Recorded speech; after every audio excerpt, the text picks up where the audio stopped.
Have you ever thought about starting your own podcast? It's a long process. It's a hard, thought out process. Yeah, I know. I was there. From March of this year, thinking about how I'm going to do this, doing all my research, trying to get everything right. What platforms can we use and how we going to record it and how we going to make it sound good and make it all this happen. And then I came upon Anchor. The Anchor app on my phone, the easiest choice I could ever make to do a podcast. It's free to use. You don't got to pay for nothing. You can record episodes whenever you're ready. You can edit it and then you can release them when you want to. And you don't have to worry about trying to figure out how you're going to distribute it on other platforms because Anchor has partnerships with Spotify, Stitcher, Google Podcasts, Apple Podcasts, Breaker, Castbox, Pocket Cast, whatever you name it. Because the Playmakers Blog podcast is the podcast that I use. We're on all them platforms. We're on 9 platforms just by using the Anchor app. So pretty much all the questions that you have questions about doing a podcast, go to the Anchor app or go to the Anchor website, anchor.fm.com, and just search through it, ask questions. Because I tell you, a free app that does all this, there's nothing more you can ask for. I even got friends, they doing their podcast on the Anchor app. Faith Talk, you might have heard of it because it's very good. And it's great that it's an app like this, it's a website like this that makes it easier for people to do podcasts and do what they love best, talking about the things that they love to talk about. So give Anchor a try, see how much you like it. We'll love to hear your podcast.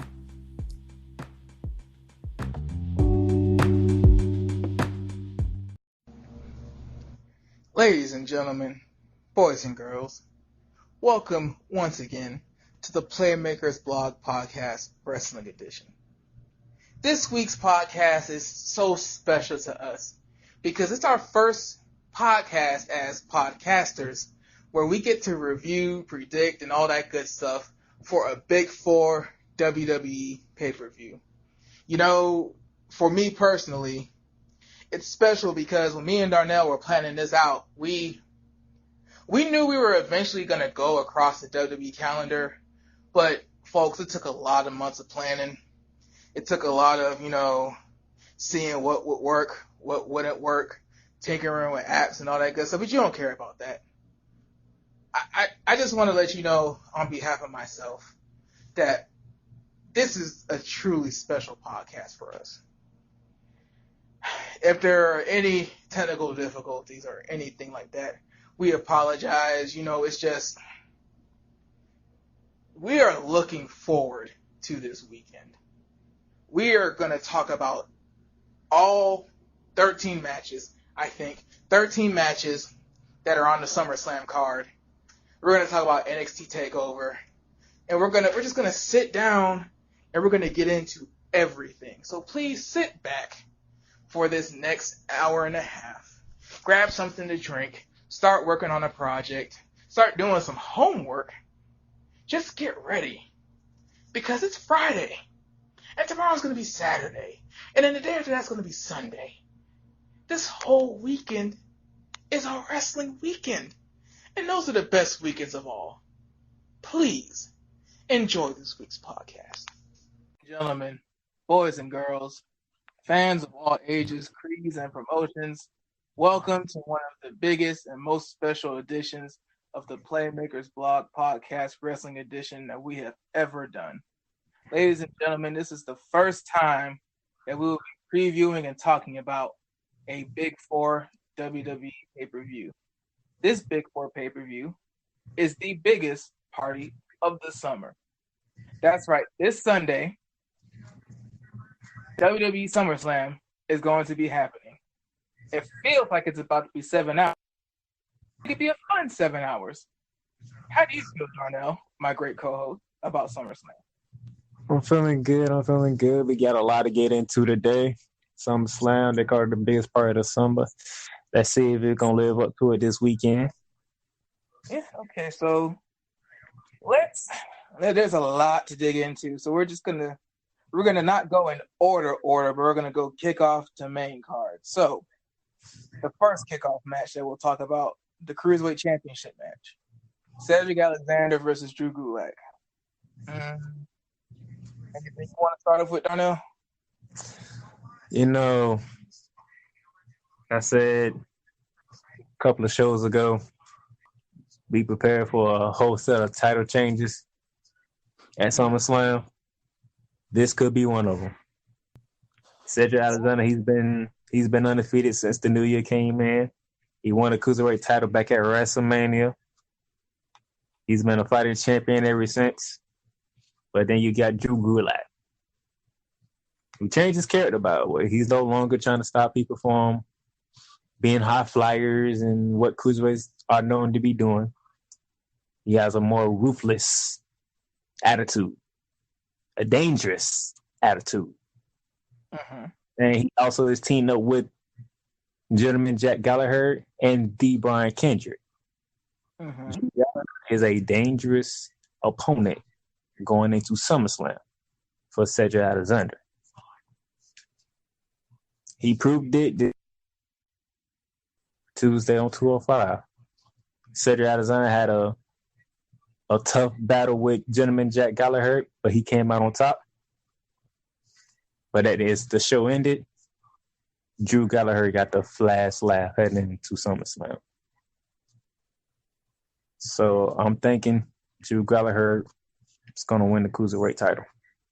You mean Drew Gulak? Yeah, Drew Gulak. Yeah. I've noticed a trend with the Cruiserweight Championship. Whenever a babyface is holding the championship, it seems like it dips like strongly. Like it seemed like with TJP being the first champion and them putting the roster on Raw, it just seemed like TJP with the dab basically being like a huge part of his gimmick, even though he had the whole video game theme song and stuff like that. It was odd having that be a champion. It was like, you have these guys going straight from the independents to a weight division tournament to Monday Night Raw. It's one of those things where it's like, yeah, TJP and a lot of the other cruiserweights did have matches on NXT, but for the main part, man, it was like, too little, too late. They're thrown to the wolves and they got to sink or swim. Because at the end of the day, TJP opening up as champion probably set the road for the Cruiserweight division not being on Raw, period. But after that, if I remember correctly, you have D. Brian Kendrick. And it's not like he took it to stratospheric heights, but there was some kind of story. There was a veteran who needed to prove himself, a veteran who needed to, know that it wasn't time for him to go out to pasture. And he did it in underhanded ways, but at the end of the day, that was the story, a desperate veteran. Then you had Rich Swann. And they used his personal backstory to, get the crowd behind him and stuff. But it was like another dancer. And it seemed like that kind of stalled a little bit. Then you had Neville. And once Neville had it, the Cruiserweight division seemed legit. Then Akira Tozawa got it, but he only had it for a week, which kind of built up Neville's dominance. Then Neville lost to Enzo Amore, who was a face for a little bit, then just kind of became a heel by default. But the feud that those two were having, the back and forth that those two were having, it was making the division relevant. You had somebody that everybody hated, and you had somebody that everybody felt like she deserved more. So they were supporting those two just by natural reaction. Then, the stuff happens with Enzo Amore, titles vacated, and we get Cedric Alexander. I'm with you as far as this championship definitely changing hands because, A, the brand needs a refresher. I think that with a babyface asking a babyface general manager to find him somebody to face and them having a tournament just for the payoff to be a kickoff show, I think that's one of those things where it's like, even if he loses and the story is him trying to chase it because he got cheated or whatever have you, the story needs to be freshened up. I think if Cedric Alexander retains, they put themselves in a big rut. So I agree with you. It's a longer reason why, but for the story's sake and for the brand's sake, they need something to happen that will get people talking at SummerSlam, because the Kickoff Show is completely free. The bad side is, if you're a wrestler, you want to be on the main card. You want to be on SummerSlam. But the great thing is, man, if people don't feel like paying the $10 for the network, if people, whatever have you, crazy things happen, the Kickoff Show is free. The Kickoff Show can be watched in its entirety on YouTube. They will see that Cruiserweight Championship match. They will basically see 205 Live's main event. So I just feel like that title has to change simply because that is showcasing 205 Live. I want to throw this question out there for everybody listening in. Y'all let us know. What do y'all think 205 is missing? Just let us know. You can hit us up on our website, on Facebook, on Twitter, wherever. Just let us know what y'all think 205 is missing. Yeah, because it's definitely missing something. It's definitely missing something. But, and this is kind of tricky, but I guess for the sense of gold on the pre-show's sake, we can talk about the B team versus the Revival in a match that is really, it's not confusing me, because I said last week, and I've said in other conversations, championships need to be on this pay-per-view, all of them. And ladies and gentlemen, Dallas got what he wanted. The tag team titles on Raw made the card. Yeah, because it's a big four pay-per-view. There's no, even the doggone Money in the Bank briefcase is being defended. Like, it's a big four pay-per-view. There's no excuse to me. There's just no excuse to me. That's supposed to be one of the two most important tag team championships in the world. It's supposed to be on the big card. But besides that, like, what's odd to me is, thinking in the spirit of championships changing, Matt Hardy is about to legit retire. And I'm wondering if that's why the championships didn't change hands, and why the Deleted Worlds kind of sort of, that was their rematch clause / second chance sort of thing. But the weirder thing is like, what have the Revival done? Like, to defend a championship against one of the teams you just defended it against, that screams to me either Authors of Pain are going to interfere and get a double disqualification, or the Revival are going to do what they have to do to win the championships and finally get their ball rolling. Here's the thing. Looking at Raw, triple threat tag team items for the title. Curtis Axel's made the tag. He's the legal man, but what he does is he stays on her apron while the Revival hit a finishing move on Bray Wyatt. But Dawson doesn't know that Curtis Axel was tagged in.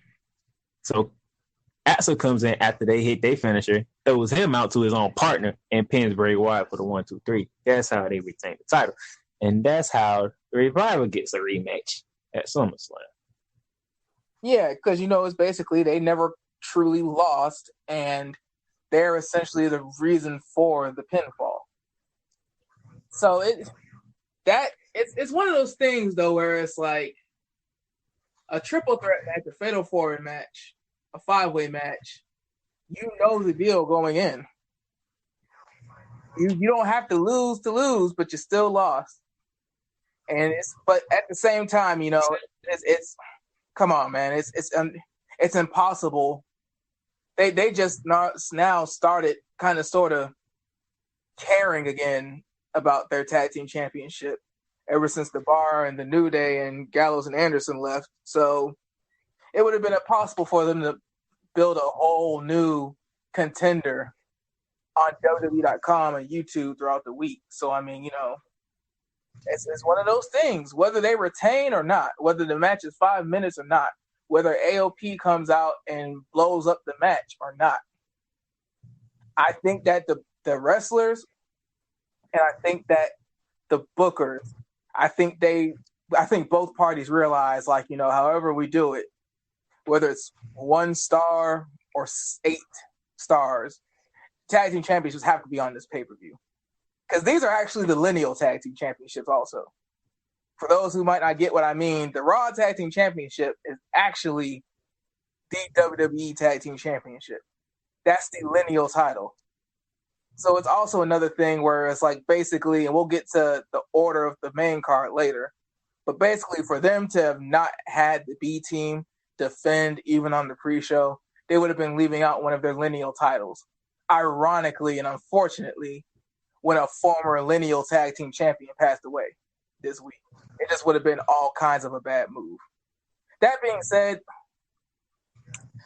I think a DQ or no contest happens. It'd just be odd to me for them to try to get the revival going now when they have so many other teams. Like, they have no other teams that they've built up.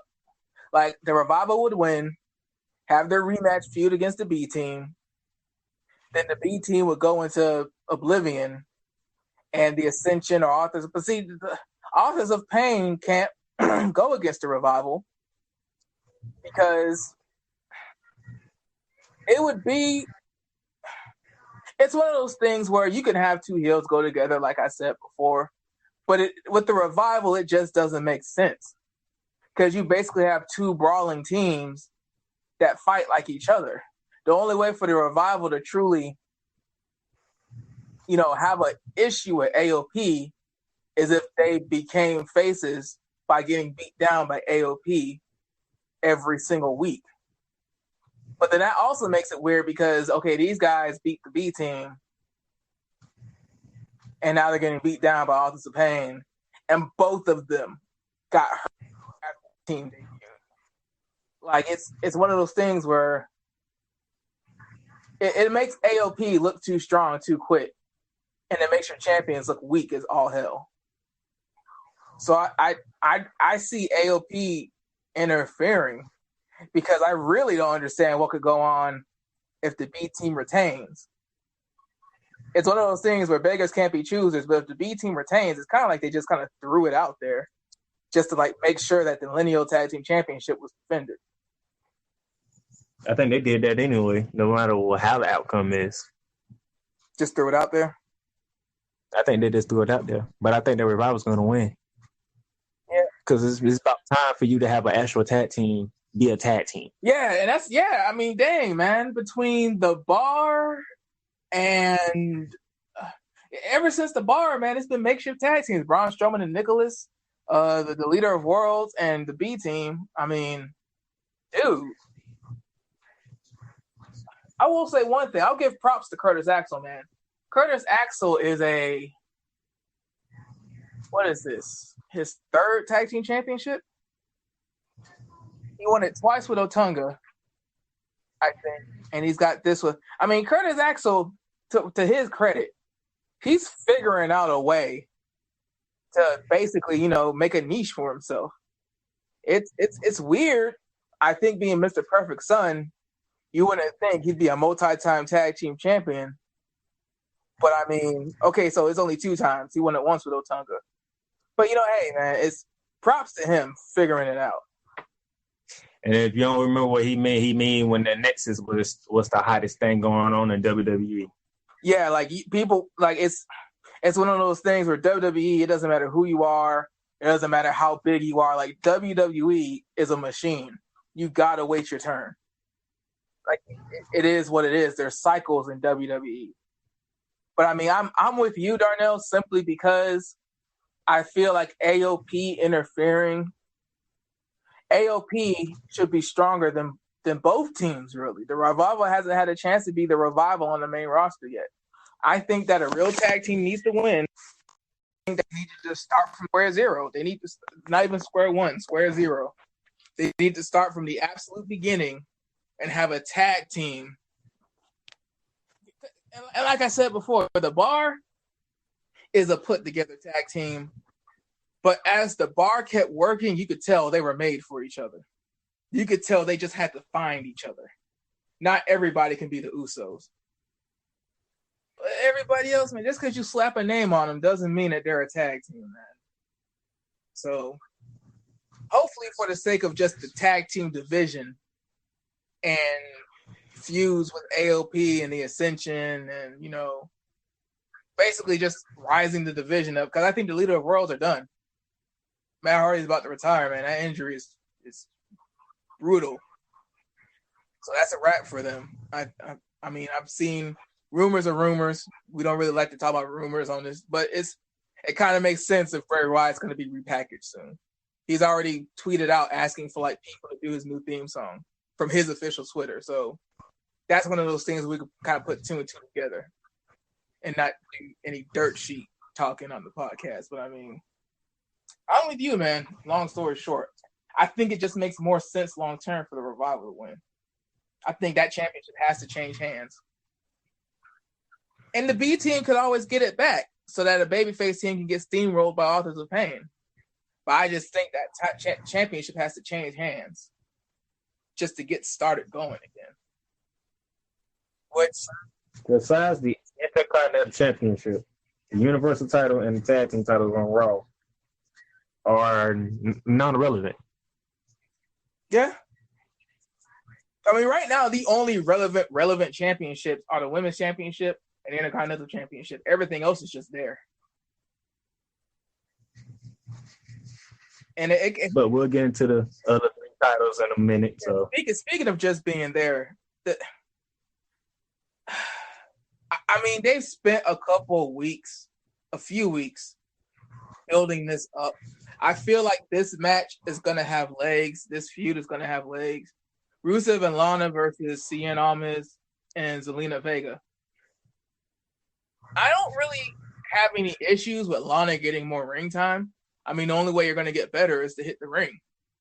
I think once Rusev turns full-blown heel again, whenever that is, because I don't think he's full-blown babyface right now, but I think this is him turning face right now. But I think a manager having ring time isn't necessarily a bad thing for the long term if he goes heel again. I think this is good for Cien Almas and Zelina Vega more than it is for Rusev, though. Because Cien Almas has a very storied career. We know that WWE tends to not care. But, WWE has this real big New Japan craze right now. They like talking about people in Japan and what they've done in Japan. Cien Almas is a former IWGP Intercontinental Champion. He won it from Shinsuke Nakamura in a 2 out of 3 falls match in Mexico on his home turf in CMLL. So, I mean, he's won a major championship in the company that WWE is really having heat with right now. So, I mean, he's a former NXT champion. Zelina Vega got a win over Lana. This guy, I think with Zelina Vega being like a legit manager and somebody who legit has some kind of Ricardo Rodriguez, even though Brother Del Rio spoke English, Ricardo Rodriguez, the whole personal ring announcer thing, it worked, but you could tell there was a ceiling. You could tell that a personal ring announcer can only do so much for somebody. Whereas a business manager, a business consultant, the one who talks for Cien Almas during his meetings, negotiates his contracts, that kind of manager, that kind of valet, that kind of secondary character, that is what WWE has been trying to connect the dots with. They've tried to sign Mexican legends. They're trying to find that one Latin superstar that can fill that void in that demographic. And I'm thinking that this is finally it. He unmasked to come to WWE. He had great matches in NXT. Zelina Vega and him have a lot of good chemistry, and her being his mouthpiece works great. And I think that even though he is a luchador, he's believable as a heavyweight. I think Cien Almas can be a legitimate singles competitor in the WWE. I think this is the first one since Eddie Guerrero where day one he can be in the heavyweight division. Rey Mysterio took him a couple years. He had to. Dallas, I'll let you tell the story. But you missed one thing that everybody's wondering. You said the 4 competitors in the match, but there's one missing part in all of this. What does Aiden English do? That's probably how Cien Almas gets his first major win without getting his first major win. Like, I feel like Rusev is going to get the short end of this stick. Zelina Vega already beat Lana in one-on-one competition.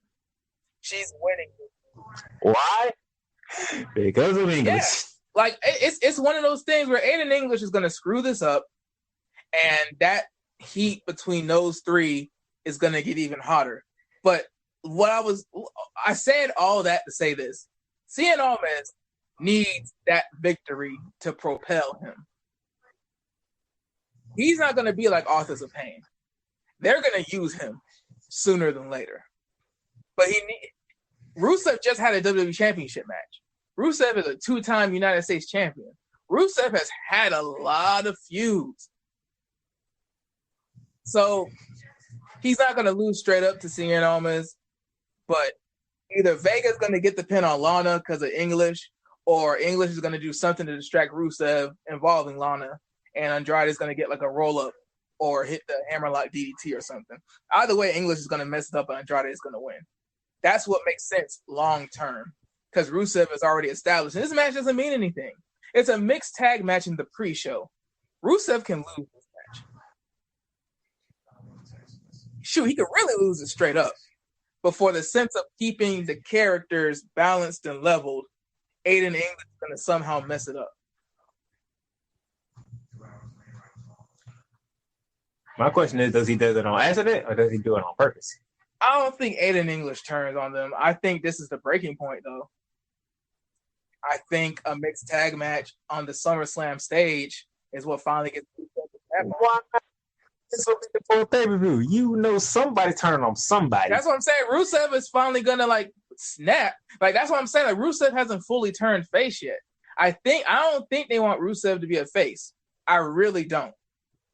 I think that all this has been a slow burn just to have a huge drop down the cliff and have him turn on Aiden English because he can't take it anymore. I can see Aiden being the heel and being tired of it, but it's one of those things where it's like, I don't know if what can Aiden English do in the singles division? It's kind of like Mojo Rawley. What can Mojo Rawley really do in singles? Like, when you look at Mojo Rawley, when you look at Aiden English, how far can they really go in singles? That's why I think Rusev turns on Aiden, because heel Rusev can go further than a heel Aiden in singles competition. Aiden English needs a tag team partner. And that's not a bad thing. That's not a slight. Clearly, the WWE needs tag teams. They really should make sure they do another Dusty Rhodes Classic this year to see what they got cooking in the pot, because they clearly need tag teams. I don't know who could fit with Aiden English once Rusev is finally done with him, but I mean, Edge was a 15, 16-time tag team champion. He figured it out. You make it work, however, whatever they give you. But I mean, I think Rusev turns more so than Aiden turns. I'm with you. I think somebody turns either way. Let's get to the juicy stuff now. Okay, we got through the vegetables. Now let's get to the meat. Let's get the weird Raw matches out the way together. And by weird, I mean the Finn Balor Baron Corbin match and the Braun Strowman Kevin Owens match. These are two matches where it's like one doesn't mean anything. One can completely flip everything over.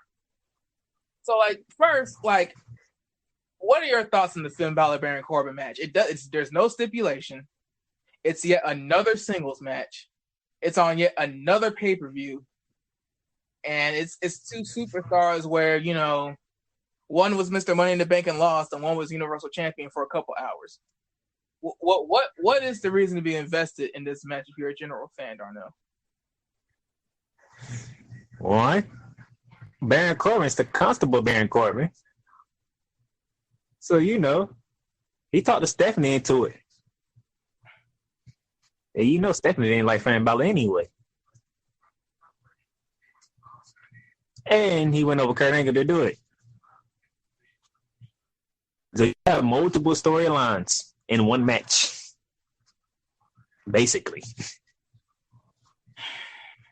And Baron Corbin still has his characteristic of him not liking short people. Yeah, but it's one of those things where it's like, again, for a general fan, like, all those reasons make me just shrug my shoulders and say, okay. I don't see a pre-show match that can replace it, but I can definitely see how in a 2-hour kickoff show, you can fit in that as a fourth match. When I think of this match, it's just, okay, one guy's going to wrestle in a suit and he doesn't like short people. Another guy is like a baby face, but they're not letting him do anything else but smile. They're not letting him do anything else but smile. Like, they're not... Like, every time Finn Balor gets close to a championship situation, he always has to have a match with Roman Reigns. Like, if Roman Reigns wasn't in the doghouse, I wonder if Finn Balor really would have even won the Universal Championship. I mean, people have to remember, Roman Reigns was either about to or just came back from a suspension when Finn Balor beat him in a qualifier match for the SummerSlam main event where Seth Rollins and him face off for the vacant Universal Championship. So Roman Reigns in full, not in trouble, top guy, I don't know if Finn Balor straight out of NXT gets that. I mean, Roman Reigns almost had Triple H level heat. And for people who don't know what that is, when the Clique did the whole curtain call thing way back when, everybody else went to WCW and left Triple H hanging. Except for, Shawn Michaels went to WCW, but he wasn't going to punish the top guy. So Triple H got all the punishment. All the punishment. Bad gimmicks, bad characters, bad storylines, all that. Roman Reigns had that for like a couple months. He didn't even really get like the whole shtick of it, but it was just around the time where they had to crown a world champion.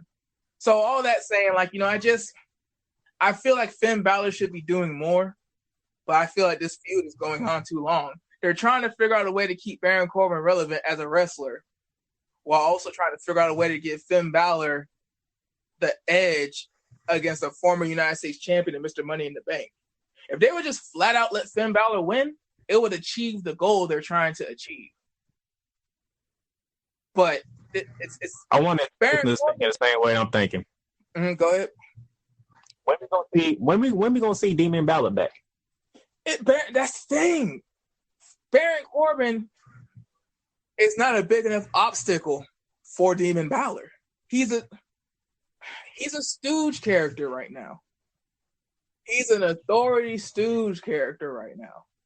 That kind of arena doesn't need Demon Balor. It's not a big enough obstacle. Now, if,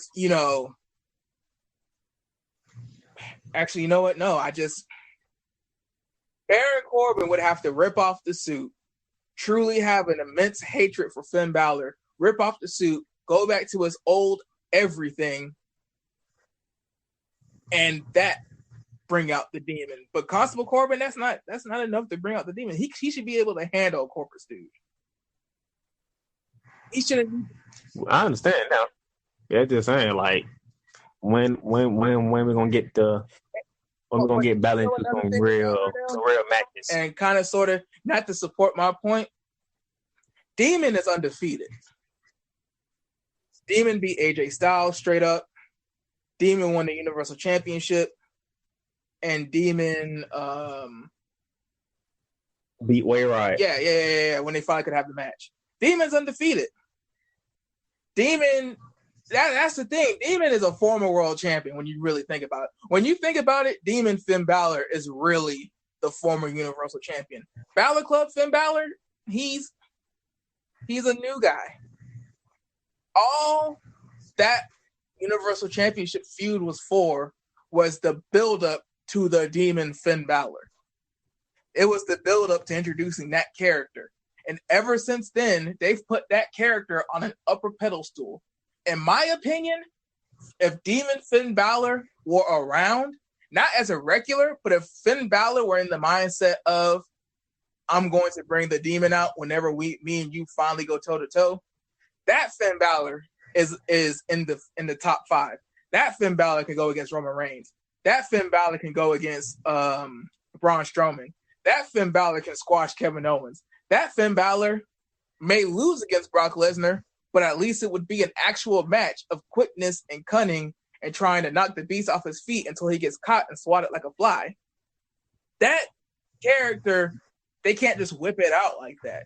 But I get what you're saying, because I mean, that it seems like that's the only time they care about Finn Balor. That's the only Finn Balor would get like those kind of rubs. And it really makes it frustrating because it's like, you know, it's the Intercontinental Championship war with the Demon. If the Demon has victories over former WWE champions and is undefeated and is a former world champion itself, do you really need to bring it out for the Intercontinental title? Or can Finn Balor win that himself? That's why I think this has gone on too long. Because him fighting against an authority stooge doesn't answer any of those questions. Once Roman Reigns or somebody cashes in, and God, I'm hoping that happens, Seth Rollins can move on. Dolph Ziggler can move on. Everybody can move on. Seth Rollins still has the Intercontinental Championship after somebody else wins the Universal Championship. That should be Finn Balor's end to get some kind of gold. Because they keep taking away Gallows and Anderson from him. And that kind of transitions to the Money in the Bank match. Like, you know, you have another guy who never got his rematch for the Universal Championship, but probably needs the Money in the Bank contract more than Braun Strowman does and Kevin Owens. So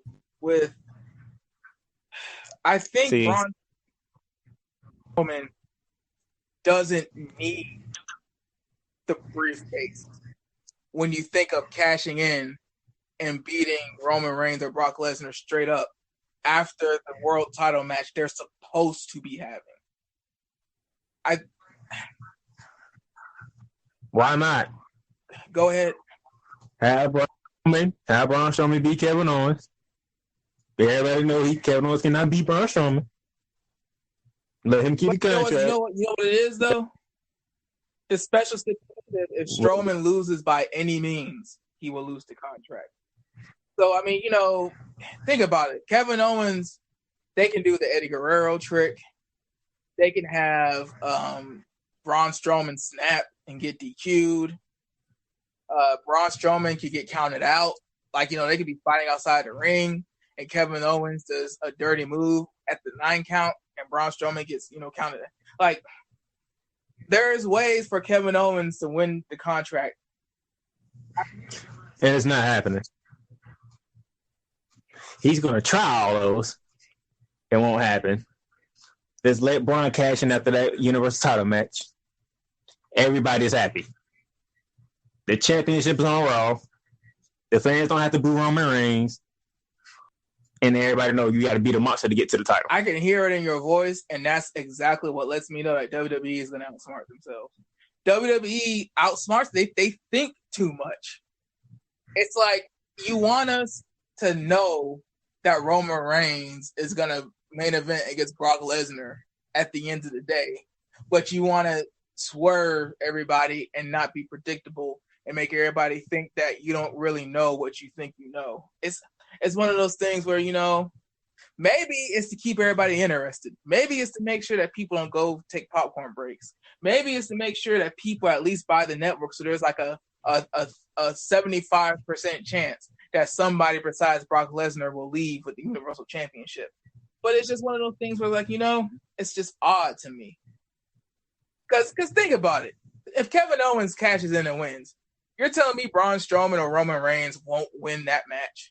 You're telling me Kevin Owens will defend with Sami Zayn out with 2 shoulders blown to hell? Chris Jericho's not here to save him. Sami Zayn's not here to save him. He lose to Roman or Braun either way, straight up. And then if Roman were to win, Braun would beat him straight up. So I was like, I'm worried they're going to overthink themselves. I'm worried they're going to outsmart themselves. In a logical and perfect world, you would be correct. I want to agree with you.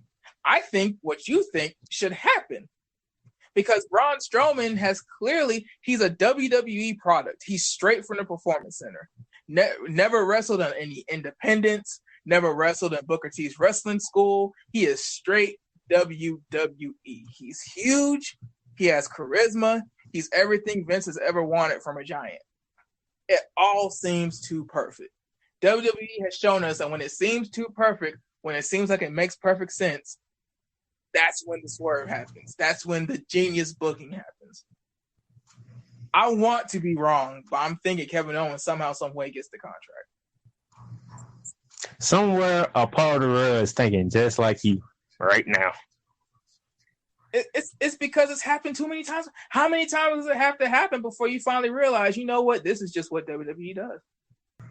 If it's not Roman Reigns or Brock Lesnar, they will use any kind of booking possible. If it is not the Universal Championship, they will book any way possible. Okay, so not to stay on the Raw side, but it kind of sort of, because I want to make sure we get all the matches besides those major four. And I think everybody knows the major four, the women's championships and the world championships. So real quick, the Intercontinental Championship match and the United States Championship match. Both of these feuds, the Intercontinental Championship feud doesn't confuse me. I think that the finish is like kind of obvious now. Let's be for real. The Intercontinental Championship match has went to the next level. Yeah, but Dean Ambrose is back, and Dean Ambrose looks better than ever. I mean, does it really go to the next level, though, with Dean Ambrose as a manager? Okay, so they have a spot where him and Drew McIntyre start fighting on the outside during the climax of the match before the finish comes. Does it really take the match up? I mean, it's Dolph Ziggler and Seth Rollins. I think that's more taking away from those two as workers, saying Dean Ambrose as a manager takes it to the next level. See, you thinking it as a manager way. I'm thinking in a different way. The third member of the Shield has finally returned. But if Roman gets the Universal Championship and Seth gets the Intercontinental Championship, I don't think they bring the band back together. They might not bring the band back together with Dean Ambrose coming back right now, but think about it. Drew already say he has this psychopath watching his back. Seth Rollins says, you know what? I have a brother. He's a lunatic. I think it's about time that me and him have a chat. Because I'm sick of this psychopath behind Dolph Ziggler. Now, you already know Seth Rollins and Dolph Ziggler, they can steal the show whenever they feel like it. But now you heighten the level in the WWE Universe mind, like, can we actually see the lunatic and the psychopath go at each other? And that's what I mean. Like, it's going to be outside the ring as managers. So pretty much, it depends on how you thinking. Yeah. See, I believe this rivalry ain't even done yet. Yeah, it's got legs, because you got to think of the tag team. Like, that's what I'm saying. Like, think about it. If the Revival wins with Dean Ambrose back, that's a babyface tag team that can beat the Revival if the Revival stays heels. Also, that's a babyface tag team and Seth Rollins and Dean Ambrose that can go toe-to-toe with Authors of Pain and be believable. This feud has so much length to it. You almost have to make the Raw Tag Team Championships a part of it. It's got so much length to it that they're always going to come back to each other. Drew? Now, what I'm going to do is I'm about to make people dream of this, because I'm pretty sure when they hear this, that's what they want. But you can't say that it's going to happen. Let's just say Dolph Ziggler retains the title. He found a way to sneak out again. And let's just say what I said just a few minutes ago about the Money in the Bank contract happens. That means Seth Rollins got screwed. That means Roman Reigns got screwed again. And Dean Ambrose is back. What if they go that route and they say, you know what, we're gonna bring the Shield back because I'm pretty sure they tired of getting screwed every chance they get screwed. They tired of it, and they gonna wreak havoc. So does the Shield freebird the tag team championships, or do they just wrestle singles matches and 6-man tag matches that don't mean anything? No, Dean Ambrose, Seth Rollins, they get their hands on the tag team titles at some point. And that's the thing. It's like, why not just freebird this time? Because my thing is, WWE has a tendency to break up tag teams when they feel like somebody needs to be a single star. It would be nice to see them break the trend with any team, but it's like, dude, bring the Shield back just for Roman Reigns to still be Roman Reigns. At that point, you almost make like Seth Rollins and Dean Ambrose seem like the lackeys or something. But think about it. When was the last time you had a stable who ran the company? As far as championship-wise, that would be back to Evolution days. Yeah. You had a tag team. You had tag team champions. You had an Intercontinental champion, and then you had the world champion. Yeah. I mean, Seth could double. He could double. So why not? Yeah. Pretty much, if Dean Ambrose didn't get hurt, the shit would have been still going right now. Yeah. That's what derailed the return of the Shield for that short period of time. Now, here's the weird thing with a babyface version of the Shield. Does a babyface stable that has all the championships have the same entertainment value as a heel stable that has all the championships? If you think about it, they still themselves. They never really changed their character. They just went their separate ways. But they always been there. Evolution is not the same evolution. No, I'm saying with the Shield. No, it's not the same. If the heel Shield from 2014 would have had all the championships, it would have been much different than a babyface Shield, which is going to get back together, having all the championships. Because when you have all the championships, you want to keep that power. But if it's a stable of baby faces, that means they have to win those matches straight up with no help. What's the point of being in a stable and having all the championships if you're willing to just go one-on-one and let anything happen? How are you going to be in a stable that has all the championships, but Dolph Ziggler has Drew McIntyre and they can cheat? Dean Ambrose has to run all the way from the back to try to help out. It's not the same dynamic. I think they can pull it off. The Hounds of Justice, that pack mentality. That's the thing. Baby faces can't do that. It's really not what you probably think it would be. Pack mentality is a heel thing. But, it's one of those things where Roman Reigns is involved, so who knows? Like, seriously, all you can do is just throw your hands up. Meaning you got Roman Reigns in one major title, you got Seth Rollins in another major title, even Dean Ambrose is back. Yeah.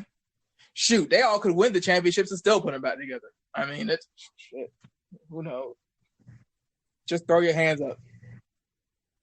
And how many times did Stephanie have to come in and stop Roman Reigns for teaming up with Seth Rollins? Yeah, I mean, they've been teasing it, and the fist bump wasn't an accident at the end of Raw. They've been teasing it. It's just one of them things where it's like, I just go back to say, if Evolution, when they had all the championships, were baby faces, if the Cabinet, when they had all the championships, were baby faces, it wouldn't have been the same. And I think that still applies to the Shield. Especially considering the fact that they've done everything. They're all Grand Slam champions. It's just one of those things where, like, you're all Grand Slam champions individually. You guys being a babyface stable with all the championships, what does it really accomplish? What does it accomplish? And it's okay, so inadvertently, we've basically talked about the Universal Championship match like 4 times. And not to mention, we have to mention what happened on Raw. Why would you have Brock Lesnar do that in that fashion? Like, really? We need Paul Heyman to pepper spray Roman Reigns so he can't see what's going on, so Brock Lesnar can destroy him, which he already destroyed him twice at WrestleMania. This is the same guy who at a UFC show walked into a cage and shoved a world heavyweight champion in a quote-unquote real sport right after he won the world heavyweight championship. A real licensed fighter shoved him straight up face to face, but he needs pepper spray to face a pro wrestler. Like this is my other question for everybody listening. Y'all tell us what y'all think about that, because I'm still trying to figure out why. I haven't come close to an answer yet. So maybe y'all that's listening can help me out. I without directly. And Corey Graves said something about brothers I thought he would never say. That was a cowardly move. It takes a lot to make Corey Graves say that. It's Corey Graves saying that about what Brock Lesnar and Paul Heyman did. Okay, so real quick, going way back, my pick is Finn Balor for the Finn Balor-Baron Corbin match, just for the sake of it. Who do you have in that match? Real quick pick. Finn Balor. So, because we've talked about it at 8 different angles without directly talking about it, me and you think that the result of the championship don't matter. We think they're getting cashed in on either way, right? Roman Reigns wins it, he get cashes in on. Either way, the title will be on Raw full time. Okay, so but for the sake of official prediction, we just think there's going to be a cash in. We don't think the result. Okay, for a safe prediction, I'm saying Roman Reigns wins the match. Okay, I'm saying there's a cash in either way. So I'm saying whoever's Money in the Bank is going to leave as champion, because even though the match is officially over per se, that's not going to officially be the main event, because I think there'll be another impromptu match. So I think I'm saying Braun Strowman keeps the briefcase. Yeah. I mean, it's the thing that makes sense, but I'm still torn on who gets the dang briefcase. That's why I'm saying whoever has the briefcase is going to cash in, because I really don't think it makes sense if Kevin Owens wins for Kevin Owens to keep the briefcase. For what? Keep it for what? He's not going to get a better opportunity than that opportunity. Because you know what? I'm not even going to say what I just thought of. I just say Mr. Money in the Bank walks out with the briefcase no matter who wins. That's how I feel about the Universal Championship. I just feel like there's a 75% chance Brock Lesnar is walking out with that belt, and I'd be damned if he still walks out with that belt. That's essentially Raw. No. One more thing. Ronda Rousey has to win this match. She can't lose by DQ. She can't win by DQ. She can't win by countout. She can't get pinned with a super dirty. Ronda Rousey has to win this match. It is the semi-main event. It is going on after AJ Styles and Samoa Joe, more than likely.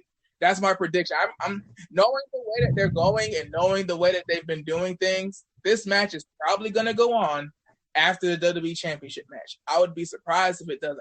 Ronda has to win this match. She will. I'm picking Ronda. Okay. Enough said. I love Alexa Bliss. I call her Eva Barbie. She's great. I love her. But it's time for it's time for because they're gonna destroy every single thing they've done if Ronda loses this match clean. With everything that's going on in the women's division and this pay-per-view of Evolution, yeah, I got Ronda. Okay. All right, so going back SmackDown side, going back down to the United States Championship match. Shinsuke is gonna win.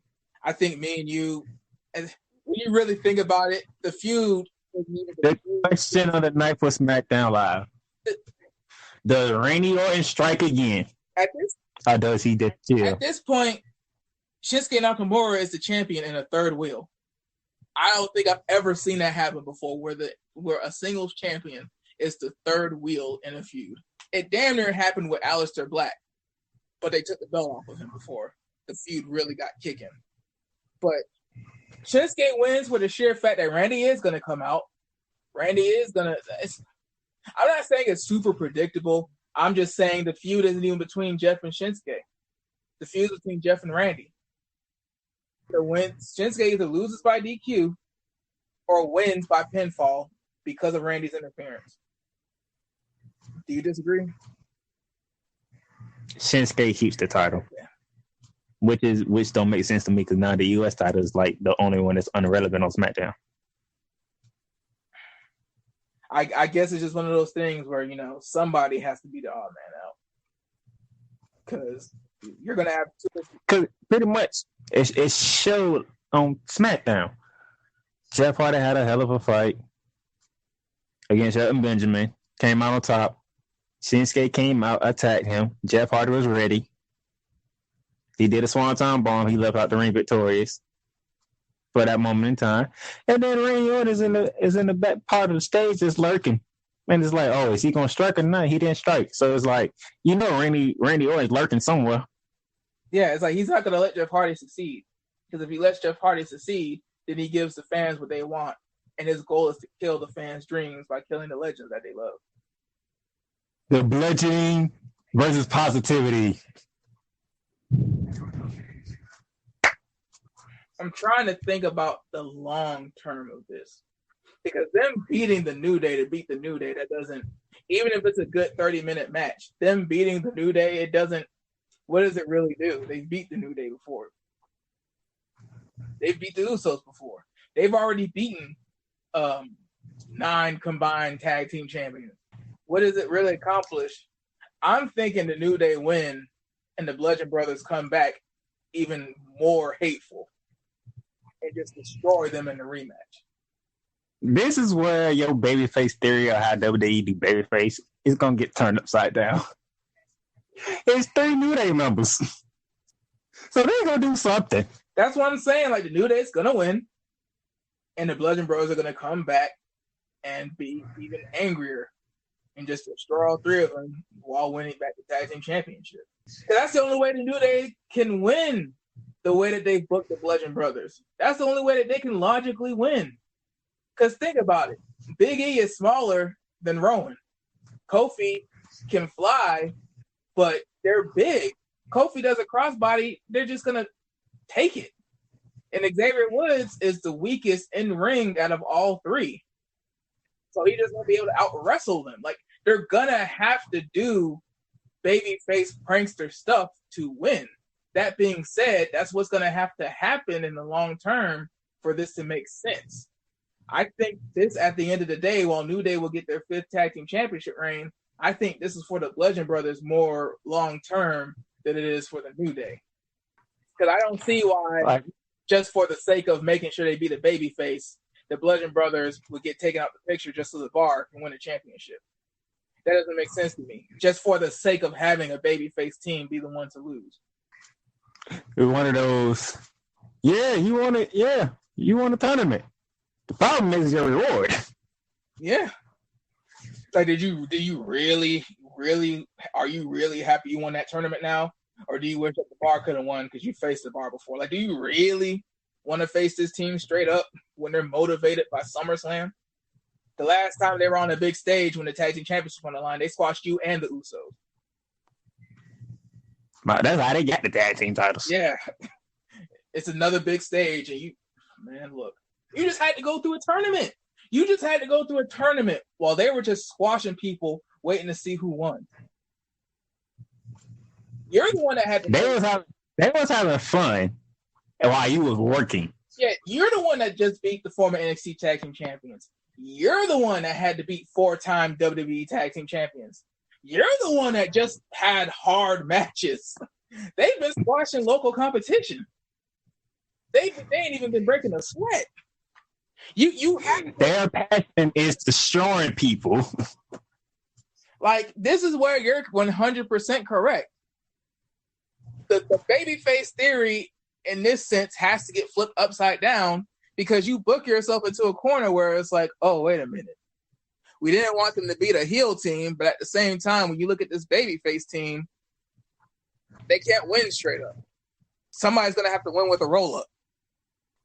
Somebody's going to have to win by, making the 2 behemoths hit each other and, that kind of stuff, basically. I just want to see, do they get destroyed or they pull rabbits out of the hat? I'm thinking rabbit out the hat so they get destroyed in the rematch. Oh, man. That's I'm going to enjoy this match. I think for the sake of the pay-per-view, I'm predicting New Day wins, but I'm thinking in the long term, it doesn't matter. It matters because they won and they'll win the championship, but I think that reign is going to be really short. Is that same with you? Nah, I'm going Bludgeon Brothers. I don't blame you, because like I said, if WWE uses WWE booking, the baby faces can't cheat, and if the baby faces can't cheat, this match is gonna be short. So I hope I'm wrong, but I'm going Bludgeon Brothers because their passion, like our passion, is doing what we're doing now. Their passion is beating up people. They like inflicting pain. Like that is when they wake up in the morning, they thank God that they can hurt people. How do you come back against that? You don't. You take the pin. You take the pin and hope the match was less than 10 minutes. You just... Trust me, even though we're saying a different route, we both agree that the Bludgeon Brothers will still have the championships in 2 weeks' time. Within 2 weeks, the Bludgeon Brothers will still be tag team champions somehow, some way. So at some point, I just hope Sheamus and Cesaro back there like, don't let us fight them. Yeah, like, man, look. and these are two tough guys. I'm pretty sure they like, man, we don't want to face them. Yeah, because they're athletically superior heels. They're not, oh my God, like, we're murderers. We're better athletes than everybody, but we're not better. Nah, we don't want that. We're heels. We can gladly refuse to face them head up. Let's move on. Okay, so you know what? Let me do the next one because we gotta do it. We're gonna say the WWE Championship for after this one. The Miz and Daniel Bryan are finally gonna settle it in the ring. Years in the making. Years, people. 8 years. Before NXT was even a promotion. This is when rookies were paired with pros. Daniel Bryan was paired with The Miz. Daniel Bryan didn't win a single match. And The Miz let him know each and every week. He was this, he was that. They went their separate ways. Mm-hmm. Daniel Bryan did what he did with the Yes Movement. Got to WrestleMania. Beat Triple H to get into the title match. Beat Orton and Batista to win the title. And then it went downhill from there. I'm pretty sure most of y'all remember the story. That led to him retiring. After the beating, the Authority kept giving him week after week after week after week after week. He becomes general manager of SmackDown Live because they brought back the brand split. And they had this show that I miss so dearly. They need to bring it back. I'm pretty sure I ain't the only one that's thinking it. Talking smack. So much. And The Miz and Daniel Bryan got into it and like that. Surprising of what The Miz was saying to Daniel Bryan, and Daniel Bryan did not smack. The Miz stole some of Daniel Bryan's moves. Then all of a sudden, Daniel Bryan cleared. He's back wrestling. But he made one more move as general manager. And that was to bring The Miz to SmackDown. Mm. And it all comes together Sunday night. As I like to call it, the ultimate face punching extravaganza. Because Daniel Bryan's going to punch Miz in the face. And quite often. There are some people in the world of professional wrestling who have the mindset that titles don't matter.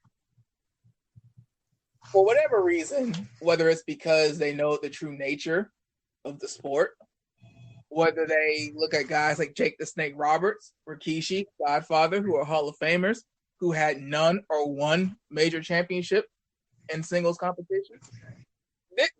A feud like The Miz versus Daniel Bryan supports the argument of those people. If Brock Lesnar and John Jones were to fight right now, no championship would be on the line. But all MMA fans want to see that. If Floyd Mayweather and Canelo Alvarez could fight one more time, no championship would be on the line. Everybody would want to see it. This is a match where neither man is even a champion like Floyd Mayweather to even put the belt up if he wanted to. There's no championship ramification. one winning over the other does not move him up the ranks to any championship. This match is all about these two men heavily despising each other. The reason why people this is the old fashioned I can't stand you, you can't stand me rivalry. 8 years of beef. This is somebody having a position of power. And right before the Miz. Oh, by the way, let me congrats on the Miz. After 3 episodes of Miz and Mrs., they got a second year on USA Network. Yeah, good for them. The Miz doing his thing. Yeah. I mean, and that too. But before that, this is somebody having a managerial position. And right before the Miz can break the Intercontinental Championship record, he takes that away from him, knowing good and full well he's going to resign from being a GM and go back to the ring. Like, petty. Matter of fact, when there was a time when Dan Bryan was general manager, the Miz wasn't even on TV. Yes. Like, that's where the rivalry knew on Talking Smack, because the Miz had the Intercontinental title and he wasn't on television. He was not on SmackDown. People forget. The Intercontinental Championship just main evented a pay-per-view. The Miz was in a 6-man tag team match as the first match of last year's SummerSlam kickoff. He was in a 6-man tag team match. The first people weren't even inside the building. They started the match when people weren't even inside the building. They performed in front of no one. Cameras rolling. Like, dude. I'm putting it to you like this. This is almost close to Austin and McMahon type of rivalry. As close as we're going to get, actually. Because, Roman Reigns and the Authority, it just doesn't have that same oomph. This, however, I have to move. I like Daniel Bryan. Daniel Bryan shuts the Miz up once and for all. I'm just saying. You can't build this up all this time. The Miz keep hampering on Daniel Bryan. Daniel Bryan finally returns, and the return to what? To just lose to the Miz? Daniel Bryan, hasn't signed a new contract yet. I mean, it's been reports that he signed a new contract, but I mean, then those reports got refuted, so nobody really knows. But I mean, that's the thing. Like, with his future being up in the air, and with all the things happening on the independent circuit, and him coming out and saying what he's wanted to do on the independent circuit, that's also another thing where it's like, if Daniel Bryan's out the door, if the Miz knows that, some guy that he would never have the chance to beat ever again could just leave and have that over him forever, does he let that happen? Does he let Daniel Bryan just walk out the door, having that win over him when all the marbles and all the issues were on the table? I see your point. I get it. But I'm part of this movement, man. I'm not backing off. And you know what? As you shouldn't, because, your point is just as valid. All that smack. You can't be talking all that mess, saying the Miz can't wrestle, the Miz can't do this, you can't talk all that smack, and then when the bright lights are on, get your face drove into the ground. We're doing the same thing. The Miz can't say all that, and then Daniel Bryan refusing to punch him because he was in an authority position. Now he finally gets to punch him, and he doesn't do it. Yeah. In either case, I mean, that's the great thing about a non-title feud that has no championship ramifications. At the end of the day, it don't matter who wins, because this match is about to be ridiculous. They are about to fight forever. So I already said on the Raw side to look at the Intercontinental Championship. It's still the show. Daniel Bryan and Miz, look for that to be possibly the one that steals the show. That's 2 matches right there. Your two shows still are matches right there. I think. Yep. Yeah. No qualms. Those two are the ones I'm looking at. And then let's go to I'm gonna call it a squash match. I don't know how everybody else feels about it, but I'm calling it a squash match. The SmackDown Women's title. There's no way in hell Carmella's walking out of this champion still. And Beck, it's one of those things where I get from the business end, if you're talking just as a business person, I fully understand why Charlotte Flair got plugged into this match. It's a big 4. She's back from healing from a certain procedure. Becky Lynch wasn't doing much of anything. You had to build her up very fast. Carmella beat Asuka. How is Carmella going to beat Asuka and then lose to Becky Lynch by tap out? Oh, I know how. No James Ellsworth. Yes and no. Yes and no. On one hand, you make it easy for her to drop. On the other hand, it's like, okay, in that case, now you're making it seem like, okay, Asuka tapped out clean at WrestleMania to Charlotte, and a dude was interfering in all her matches, which is why she lost to Carmella. What you're basically saying is, if Charlotte walks out champion, the only person strong enough to even go up against her is Asuka. Because Asuka, I mean, there's no shame in tapping out to Charlotte Flair at WrestleMania. And also, Asuka never got a true one-on-one shot against Carmella. Carmella knew she couldn't win, and she always had Ellsworth. I get that logic, but it's just like, where does that leave Becky Lynch? See, here's the thing with Becky Lynch. Searching around, doing some sneaking, searching on the internet, looking at stuff. It is a big 4, right? Yeah. This is SummerSlam, right? You always say somebody's turning, right? What if, all you Becky Lynch fans, I'm sorry, but I have to ask, what if the best friends become bitter enemies? Because this is for the title. And Becky Lynch worked her tail off. She was the first ever SmackDown Live Women's Champion. Never got it back. She finally gets the opportunity and her best friend is in it somehow. What if we see a heel Becky Lynch? This isn't the match. Maybe when Charlotte is having her celebration and tries to celebrate with Becky and think that Becky doesn't feel some type of way, maybe then. But this match, no. I think this match... That's what I'm saying. This match can lead towards the build-up for it. But, I mean, it's...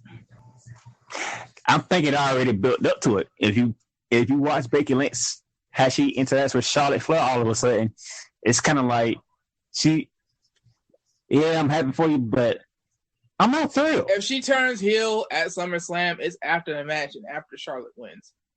Because to turn heel during the match when you still have a chance to win, I mean, you can turn heel with the roll-up, but as far as, the whole moment of turning heel, Carmella is still a heel.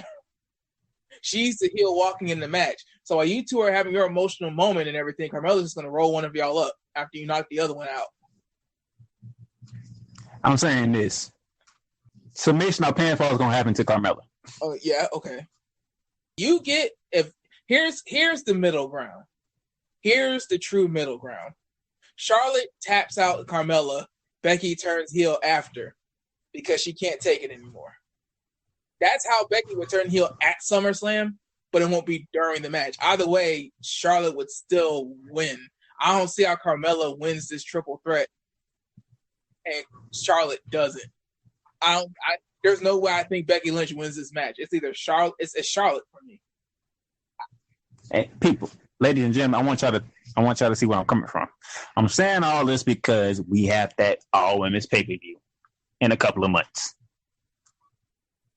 They gonna put the best women onto that pay-per-view.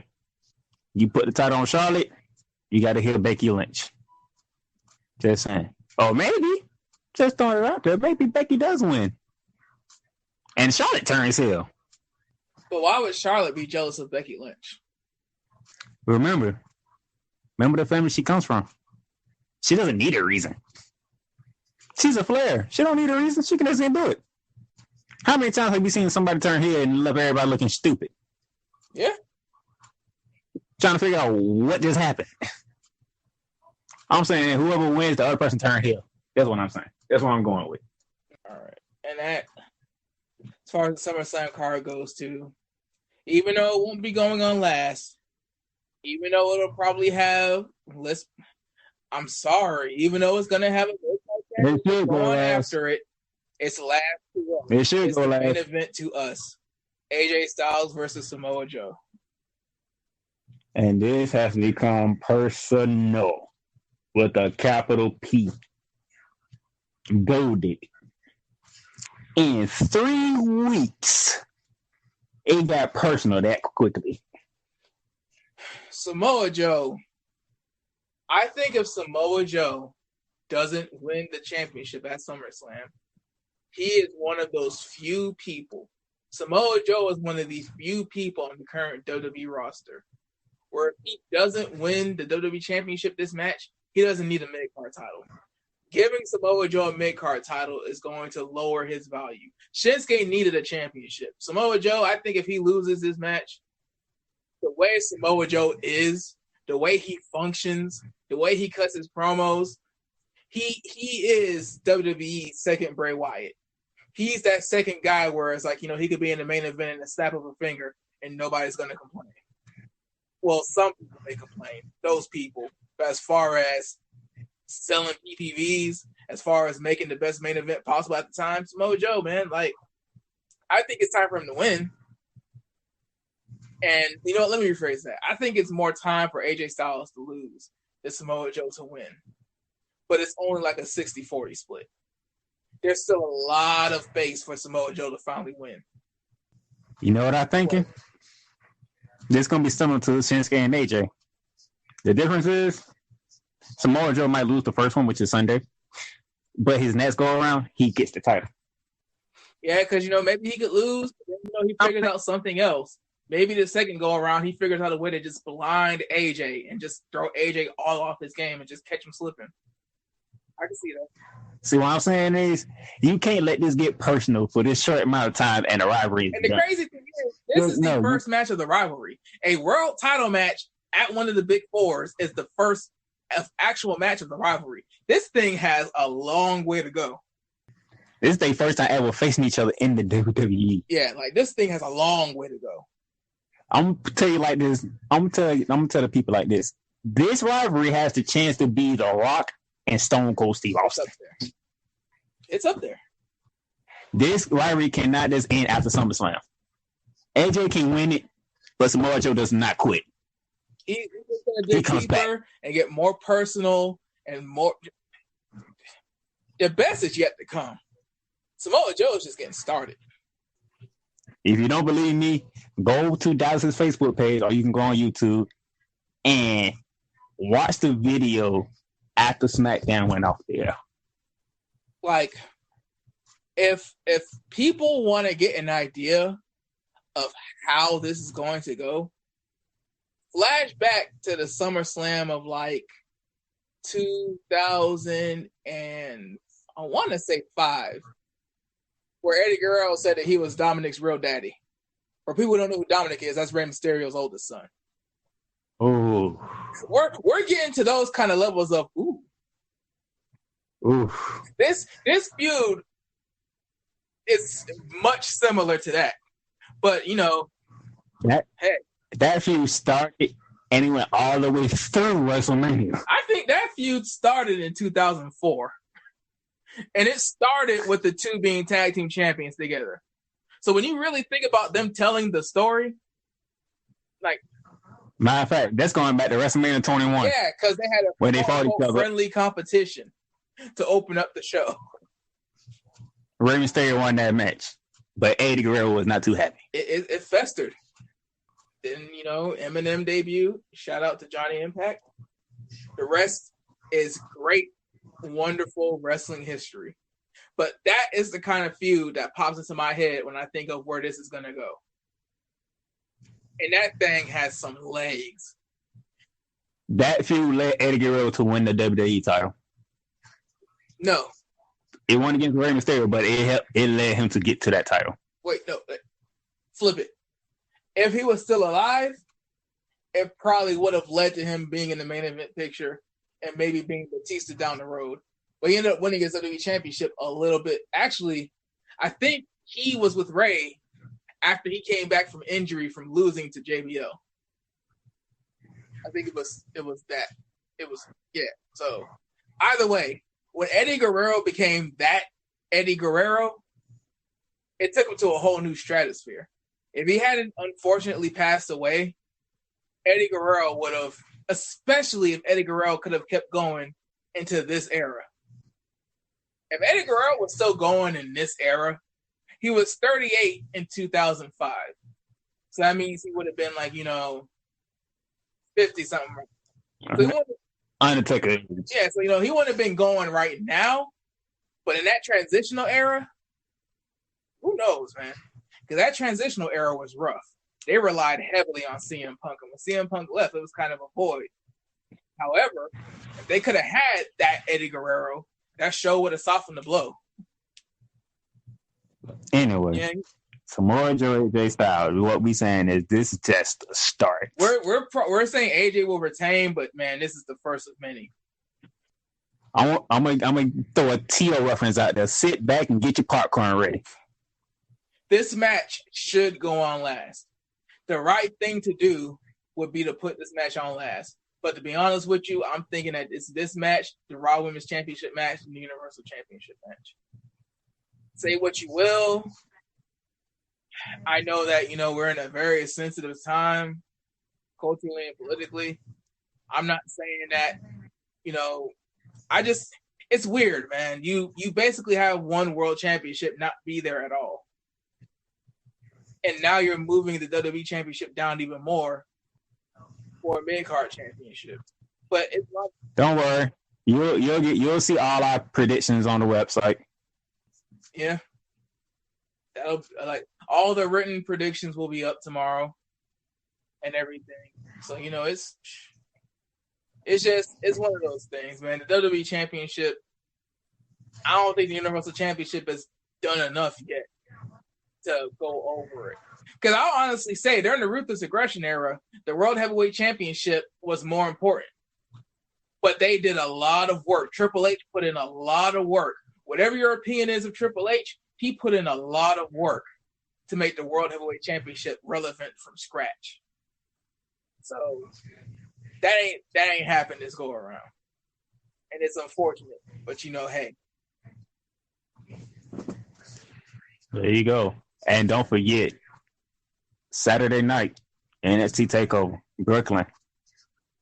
One of the hottest feuds in the entire business right now. Johnny Gargano and Tommaso Ciampa. Last man standing. It's never good when a guy gets hurt. That's money off his table. That's a spot on the card that he might lose for a considerable amount of time. Ish happens. But it's one of those things where Aleister Black wasn't awkward because he was the former champion. And this feud screwed him out of his championship. But it was one of those times where that's what I was getting to. Aleister Black was becoming very close to becoming a third wheel while trying to win his championship back. And a champion should never be the third wheel. That injury is real. They didn't write him out. But, this match, I really hate to say it straight like this, but this match probably gets better just being a last man standing match, one-on-one. That being said, Tommaso Ciampa as the Black Heart. It's weird to have Johnny Gargano in these situations and keep losing to Tommaso Ciampa. You would think to yourself, for the sake of Johnny, you know what? No, because I can counter my own train of thought with Johnny Wrestling is about to be completely gone. Johnny Gargano is spiraling down into a pit of hatred and rage that isn't. He has to lose again. I'm thinking Tommaso Ciampa just beats the life out of him and walks out with the championship, and that's what flips the switch. They've had a street fight. Candice LeRae then got hurt. Johnny Gargano screwed Aleister Black out of his own championship, trying to get at Tommaso Ciampa. Tried to get back. Gargano tried to get back at Tommaso Ciampa for breaking up DIY for the longest. I mean, I think this is the match where Tommaso Ciampa finally breaks Johnny Gargano. And that is when it gets really interesting. I don't really know if NXT is the type of promotion to have Johnny Gargano win the championship and fight his demons. I don't know if they're that kind of. I don't know if they tell those kind of stories in NXT. I think in NXT they let Johnny Gargano keep spiraling more and more and more and more and more. And Aleister Black is the savior that nobody knew that Aleister Black could be. When you think of Aleister Black, you don't think of a savior. You definitely don't think of that. But I think that, even with Aleister Black getting hurt, there is a way to tell that story even better once he can come back. And on the women's side, oh my goodness. Shayna Baszler is a wrestling god. What Saint did to Allison on NXT. Good gracious. I seen some ruthless aggression in that woman. She did the elbow 3 times and still refused to take the pinfall victory. Mind you, she gets up there with that elbow. The point of that elbow goes straight into your chest. She did it 3 times and still said, nope, I'm not getting the pinfall victory. Put her in a submission while bending her backwards, looking at the champ, pointing at her. That's neither PG nor babyface, but hey, do what you got to do, sweetie. And the champ was on commentary, and she was talking about how Saint didn't have the ruthless in her, and she showed it in that match. This gonna be a fight.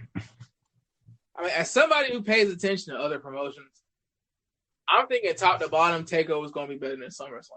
I think first off, SummerSlam is just going to be way too long. I think we're going to get tired of SummerSlam. And I think that... It's 4 hours. Huh? It's 4 hours. The kickoff show is 2 hours. The kickoff show is 2 hours, and the actual show is 4 hours. It's 6 hours. Now, if they do the match card right, you won't be, because you have matches that you actually want to see, so... But NXT TakeOver. Whew. That's going to be a good one. Do not miss NXT TakeOver. I'm thinking top to bottom TakeOver is still going to be better.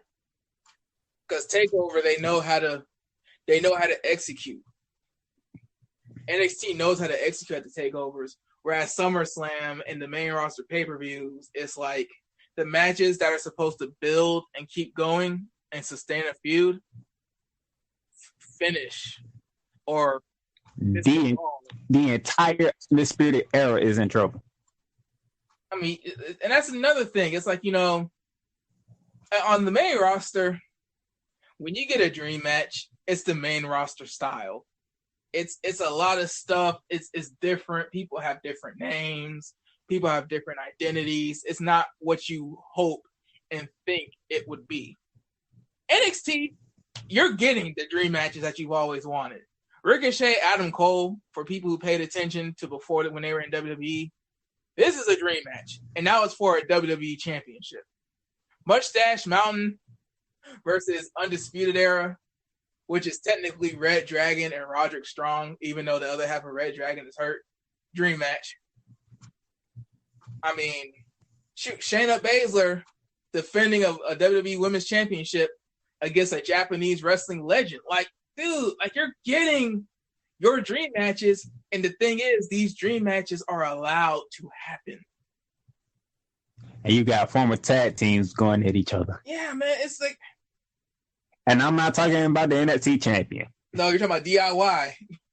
Hatred. I mean, it's... Then you got EC3 versus Velveteen Dream, and don't think just because it's non-title, and if you don't watch Impact and you don't know who EC2, Velveteen Dream delivers. Velveteen Dream is going to put on his half of the show. I think EC3, as far as the WWE audience, still needs to do a little bit more, but Velveteen Dream is definitely going to help him cross that bridge. He's going to move him along that bridge in their match. When I look at him, I think of the next Goldust. But when I think of him, I think of, man, imagine if Goldust didn't have the drug issues. Imagine if Goldust stayed out of trouble. How far could Goldust have really gone? Especially considering the fact that Goldust can still go. But he's old and beat up now. Imagine if Goldust was in his prime and had his head on straight and had all the potential in the world. That's Velveteen Dream. For all the people who've ever said that Goldust should get a run, that Goldust should do more, Gold Undisputed. This is the gold. This is what everything that's going to happen to Velveteen Dream in the future is exactly what you would want to happen to Goldust. So make sure you put him over as much as you can. He's one of those guys where he might leave NXT without ever winning an NXT Championship and be a main eventer within the first 6 months on the main roster. I see him as a SmackDown guy, not just because the Universal Championship picture is cluttered, but he gives off SmackDown. When I think of him, I think Blue Brand. If it was the Ruthless Aggression era, he would be on SmackDown. But man, like top to bottom, that card is just, it's going to deliver. And if you watch both shows, I'm telling you, you're going to think NXT TakeOver was better. That's it for me. Yeah, hey, yeah. That's either way this weekend. If you're a fan of pro wrestling, if you're a casual fan of sports entertainment, that's okay too. Because either way, this weekend is your weekend. Pro wrestling fans, we pay attention to a lot. We're always on Twitter. Pro wrestling fans were burying Dave Meltzer yesterday. But if you're a sports entertainment fan, if you're a WWE fan, if you've been a WWE fan since your childhood and you've been wondering about the product and all that stuff and all the cliche things that people say when they want to complain about WWE, this weekend should be one of your best weekends in a while. Watch both shows. Don't just be like a super casual and just watch the main roster. You need to buy the network to watch SummerSlam anyway. You might as well. On that note, ladies and germs, that's it. We love you. We will see you next week. We will definitely talk about what happened and all the fallout. Darnell, any last words? Enjoy the weekend. We'll get you next week. Bye.